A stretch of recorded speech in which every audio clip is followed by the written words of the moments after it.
and we have answered the call. For years, you've been saying, Betsy, you're talking about all these great design concepts, but we can't visualize them. You're describing the picture that the listener sent in of their problem, and we wish we could see that picture too. After all, a picture is worth 1,000 words, and I do my best to describe them, but there's nothing like seeing it for yourself. And that's why Affordable Interior Design, the podcast, now has a YouTube channel. Not only do we have a YouTube channel where you could see recordings and clips of these podcast episodes, we also have an Instagram, a Facebook, and so many other exciting things. You should check it out. Head over to affordableinteriordesign.com/links. Once again, affordableinteriordesign.com/LINKS. links. And when you go there, you will see links to our YouTube page, our Instagram page, our Facebook page, and more. Please check it out, follow and subscribe so you can see everything I'm talking about.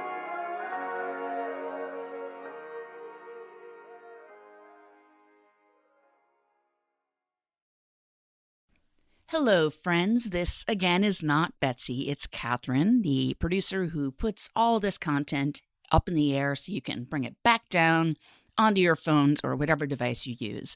Betsy is taking just a little bit more time off with the new baby and the holidays, so we are presenting a best of episode. If you have questions, though, for when Betsy does start recording new episodes, which will be soon, just go on to affordableinteriordesign.com, click on the Media Resources tab, and then hit Podcast.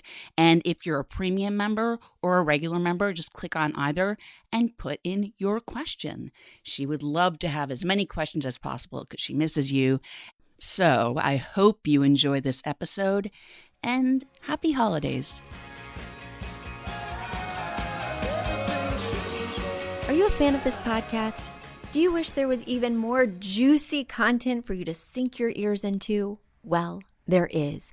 You can become a premium member of this podcast for $5.99 a month and get full access to an archive of over 50 bonus episodes.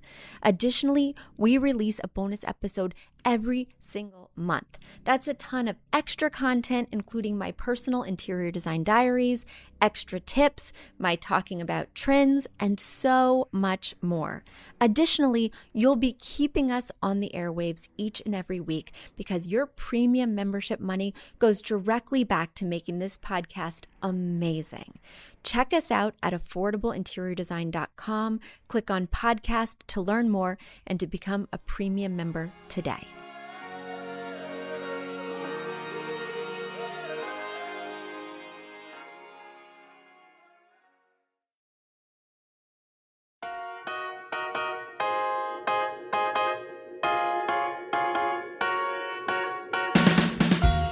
Need a high-end designer or a lot of money to get a luxe look. Be your own interior designer. This is Affordable Interior Design, the podcast. Here's your host, Betsy Helmuth. Hi, everyone. How were your holidays? I hope they were good. I hope that they were relaxing, rejuvenating, and most importantly, safe.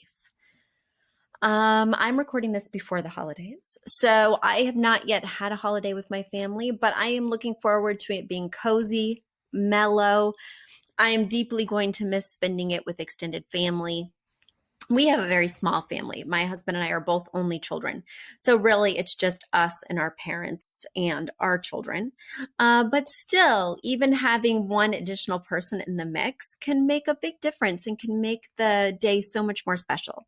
So I'm going to be mourning the fact that my mother cannot be with us this year, that she's going to be back in Missouri celebrating safely, and that we won't get to see my husband's dad and his wife, and we won't get to have the neighbors over for Christmas Eve like we always do. Things like that. Little traditions that are changing, but, in the grand scheme of things, of all the changes that have been going on this year, well, it feels like quite a small sacrifice. And the light is at the end of the tunnel with this vaccine. So globally, I hope that we all have a little bit of hope this holiday season. And You know, I really appreciate reflecting on the year ahead, the year past. This time of year, I carve out one whole day where I don't work, but I deeply reflect. I can't even remember what I reflected about last year. Like, I make a private video that's just to me about my hopes and my dreams and looking backward, looking forward. And then I save it to my Google Calendar and I watch the previous year's video and make a new video. And for 2020, I even did a decade video, right? This is not my idea. One of my business mentors, Lee Brower, has this idea that you should create these videos. And I was very inspired by it. This year, I am so reluctant to go back and watch my 2020 video. I don't want to know what I was thinking. I don't want to become demoralized by hopes and dreams that really didn't come true. But it helped me also to see what matters most. Having to slow down because of COVID and because of our industry being so in-home based, and because my children were then out of school in the spring. So having to slow down and reframe has made it more important than ever for me to continue being a part of my children's education, whether it means continuing to kind of teach them on the side, or whether it means during the school year when school resumes normally, just being more a part of what they're doing in their classes. I think I've learned an important lesson that has so much value. My kids still reference the springtime when the first half of the day they do some kind of virtual learning, and the second half of the day I'd take them on a walk to my storefront here in Dobbs, and we would have an art project or read a special book or watch some videos and try a science project. It was just a really special time that felt quite overwhelming and scary due to the circumstances. But once all the fear has fallen away, it was a really special routine we got into that they still talk about. So I want to find a way to thread that through, even though I'm very anxious to return to quote unquote normal. I would say, in case you guys haven't picked up on it listening to the podcast, I am a person who likes control. I like routine. I live by schedules. I map out my day with time blocks, sometimes right down to the 5-minute intervals. And when COVID hit, all my grand plans, all my time blocks went out the window. And if that wasn't bad enough, then in September, when my herniated disc happened in my back, I really had no control. I mean, I couldn't walk, let alone clean my house, let alone master my to-do list. I was no longer in control of my time frame. My doctor told me I had to dump all work for 2 weeks and just lay in bed and focus on healing. It was a really strange year of learning to let go, learning to surrender, learning that there's nothing more important than your health and the health of your family and being close to those you love. A lot of things were put in perspective, and I am really excited to announce that my back has been getting so much better.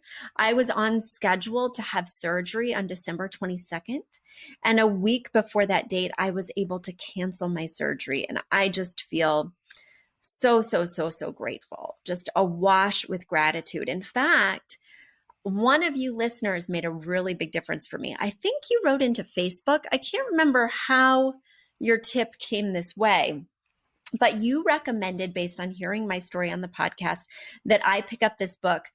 I think it's called You Can Heal Your Back by Dr. Sarno. And I listened to the first 2 chapters on audiobook, and it was a game changer.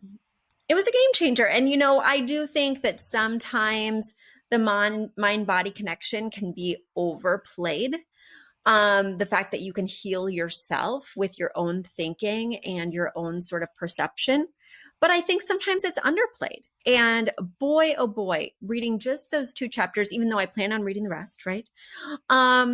has made a huge difference. And I really attribute reading those 2 chapters and getting that book recommendation for a substantial part of my healing.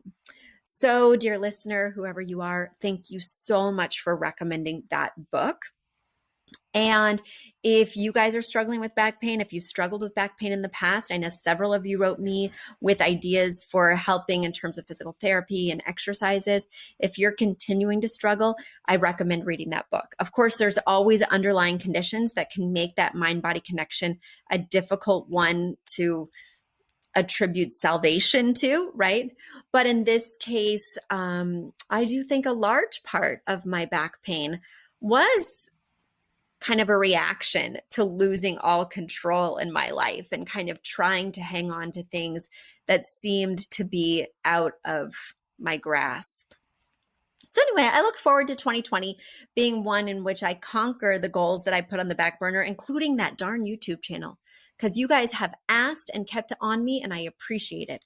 But I tell you what, if I was looking for an excuse not to do the YouTube channel, which some days it seemed like I was, my herniated disc was a good excuse. Let's put it that way. But I hope to have no more good excuses in 2021. I hope to start realizing some really big dreams, and I can't wait to fill you in on them.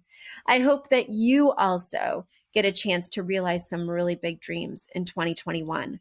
You listeners are so important to me, and it's really great to hear from you, to receive your emails, to get to peek inside your homes and offer my humble opinions on how to make them better. So it is a privilege that I do not take for granted. And I wanted to thank you for yet another amazing year of podcasting.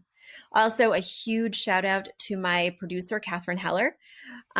She's the one that really let me know that I could do this. And she still produces my podcast to this day and makes me sound wonderful and takes out some of those ums that I've been saying as I've been struggling for my thoughts today. But I really appreciate her. I really appreciate you. And I really appreciate that my back is getting better. All right, into the mailbag we go for the last episode of 2020.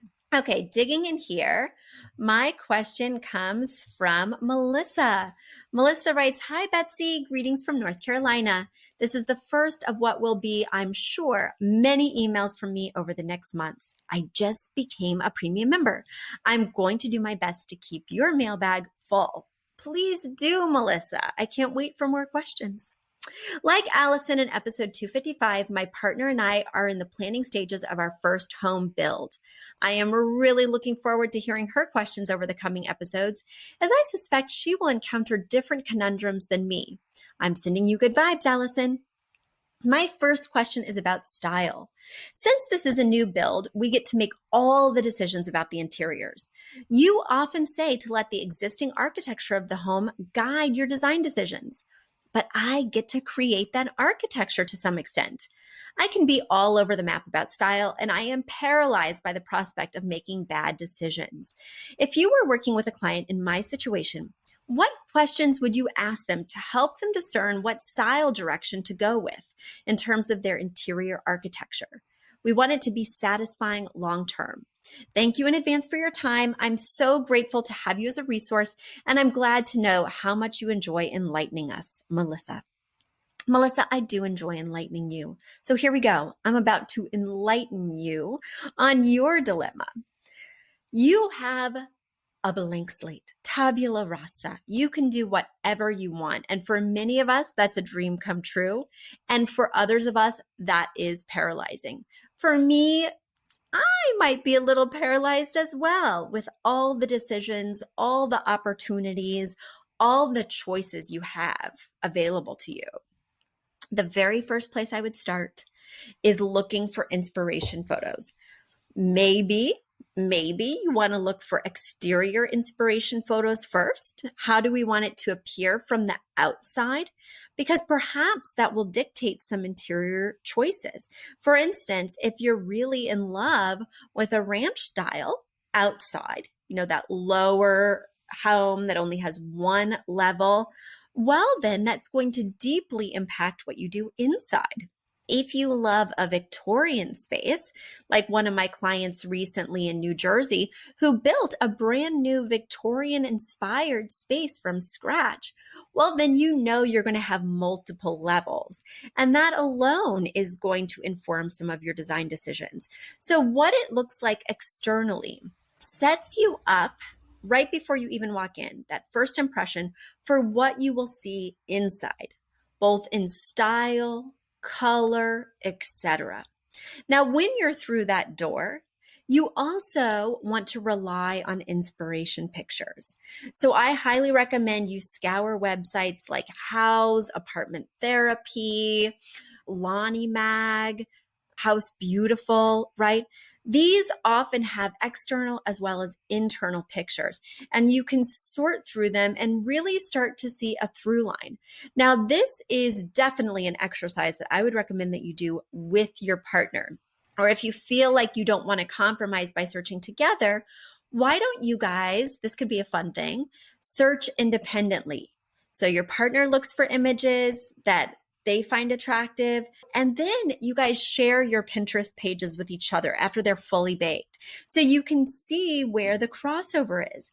You can see where you're attracted to the same things. Or if you're on vastly different pages, you can look and say, we both like one-story homes. We're both interested in homes that have, I don't know, basements, right? Or things like this. So I would be looking for that. And even if your partner is not aesthetically inclined, because oftentimes we find that when working with couples, that one member of the couple doesn't really care about the look of the space, they almost certainly always care about the functionality. And then typically the other partner really does care about the aesthetics, but by the time they find those inspiration pictures and show them to their partner, funnily enough, the partner starts to have opinions, right? Starts to say, you know what, based on these pictures, I do see that I'm drawn to one more than others, that I'm really drawn to color more than to the neutral spaces or whatever, right? So it can be a really fun bonding activity as well. But then, of course, there's always that third tier, right? Which is the budget, the builder, the specifications, the lot size. So these things will provide you with some parameters, but even if I were redesigning my home today, which of course you may have heard me talk about on a bonus episode from this month, how I am sort of redesigning my home right now. And when I'm even doing that for myself, I first look at inspiration pictures. I see value in so many different styles because I work in multiple styles every week. Each week I have between 3 and 8 clients. So I'm constantly switching between styles. And the only way that I can truly understand a client style is by looking at their inspiration pictures. Certainly what they tell me in words is quite important, but the most important component of understanding what they want is to see it in pictures so that I can translate one vision into a personalized vision for them. And that's the very same thing I would do for myself. So inspiration pictures, inspiration pictures, inspiration pictures. And maybe another great place to look for those resources would be the builder's portfolio. You probably selected your builder or architect because you liked what they've done in the past.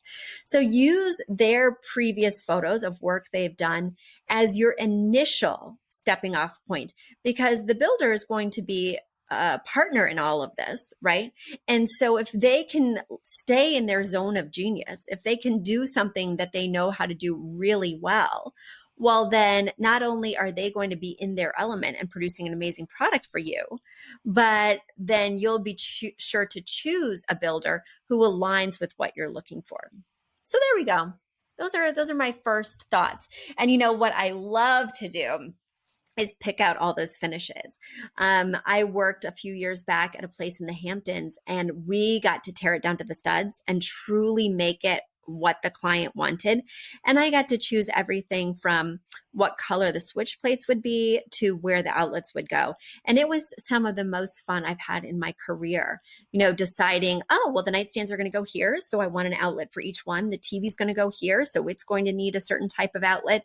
I mean, it was really liberating to be able to make our own choices versus being reliant on choices that had already been made for us that may not be optimal for our layouts. So if you do need a partner to help you pick out outlets, door swings, etc., I am your gal. You can always hire me. Just go to affordableinteriordesign.com and I will help you to make your design dreams a reality. And now it's time for a quick commercial break.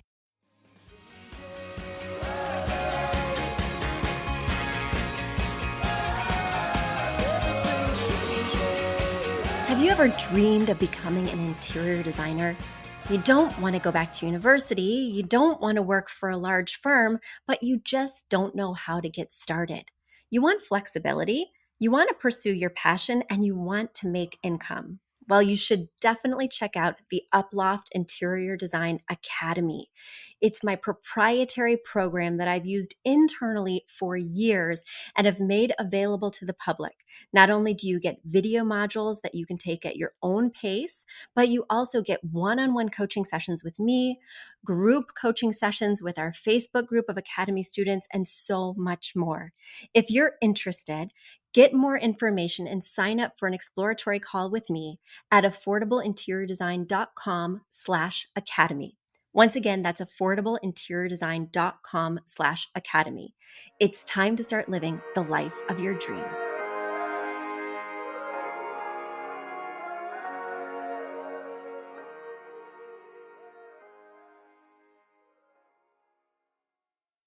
All right, let's go to my next question, which comes from Eleanor. Eleanor writes, Betsy, I'm loving your podcast. I heard you need some questions for your mailbag, and I'm having an existential crisis here. I could really use your help. We bought a home that was halfway through a remodel. I'm getting ready to remodel the guest bathroom, the kitchen, and decorate the main living area, but these doors are stopping me. Although I like the doors in the already remodeled section of the house, I don't love them. They have a large farmhouse style with white trim, and the doors are a 2-panel arched top, painted slate gray. It is a lot of look, and they put in a lot of doors. Needless to say, I would say that my style is Zen, modern, sophisticated. I like a muted palette and lean toward earthy colors. One saving grace is that the already remodeled section is very separate and it only connects to the rest of the house through a single point through the dining room. But the existing remodel doors are visible through this entryway, which is 42 inches wide. What do I do? Do I keep going with the same style even though I don't love it?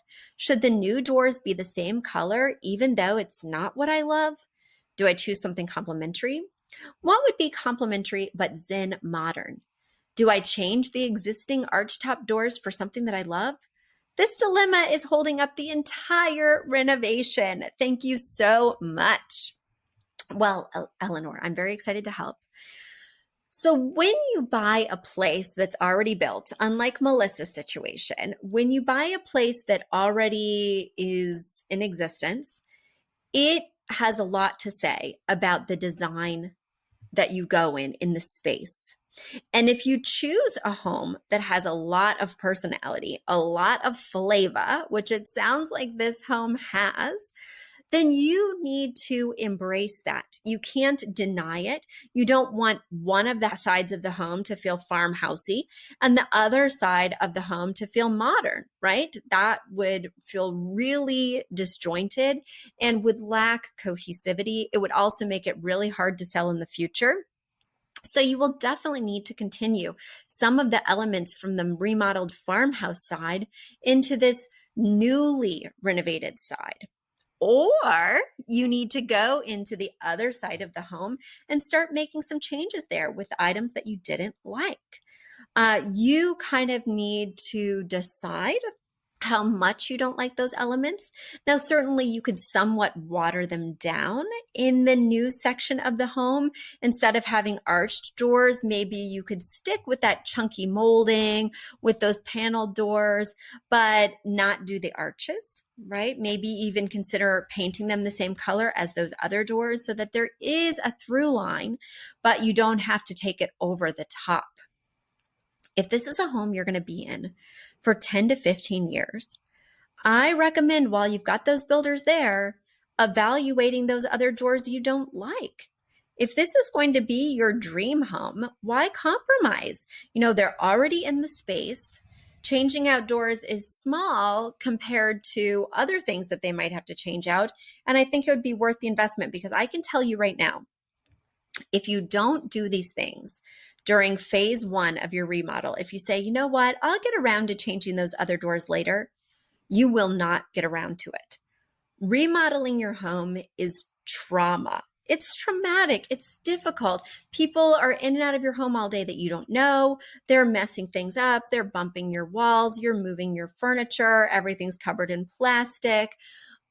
I myself am staring a remodel in the face a few years down the road, hopefully not too long. And I am putting it off, even though my home could certainly use some updates. I'm putting it off because I know how traumatic the process is. I know that, maybe you'll have to move out of your space and live in temporary housing for a while. Maybe it's going to come well over budget and you're going to feel strapped for cash, or that you're making decisions that, start to get pretty pricey. All these things contribute to an overwhelm. And of course, in addition to managing your remodel, you've got to continue to manage your life. So I get it, right? You do not want to do this more than once. So if there's some low-hanging fruit, some easy changes that you could make to help you to love the remodeled side a little bit better and help you to make wiser choices on this new side, well, I say go for it. Of course, you want to crunch the numbers and you want to speak to your builder, but now's the time to make the changes you want to make, or to come to terms with a style you don't really love and learn how to compromise. I myself am in an older craftsman style home. That's not really my jam, but I'm not going to change all the elements I don't like to make this no longer a craftsman. That's not practical in any way.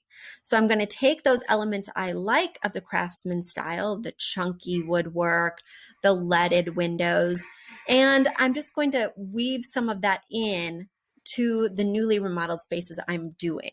Even though it wouldn't be my choice if I was building a new home from scratch, I love the idea of making compromises that better serve the architecture of the home, and then help me to embrace the totality of this new partner, because that's what a home is. It's that other partner that's living with you in the space that gets to make design choices whether you like it or not. And so the sooner you can start compromising with them, the more cohesive and beautiful your home will be. All right, guys, here's to 2021. Hopefully a year with fewer compromises, hopefully a year with a little bit more control, but also a year of health, safety, and happiness. I'm wishing us all, no matter where you are, from Germany to Scandinavia to the United States to South America to Antarctica, I'm wishing us all a very happy new year. See you in 2021, everyone. Bye.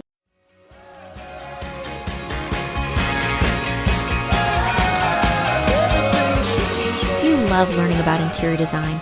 Do you wish you could know even more about feng shui, styling your home, where to buy the perfect furniture pieces, and more?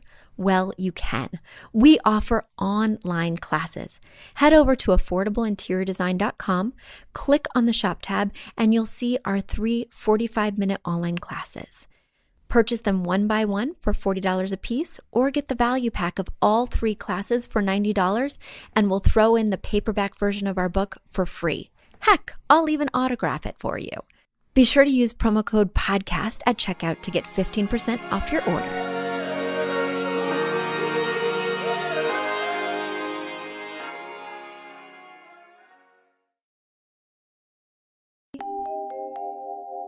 A big thank you to our amazing producer, Catherine Heller, to Aton and the MVCR House Band, and to Affordable Interior Design, the sponsor of this podcast and the premier place to get an amazing look on a budget.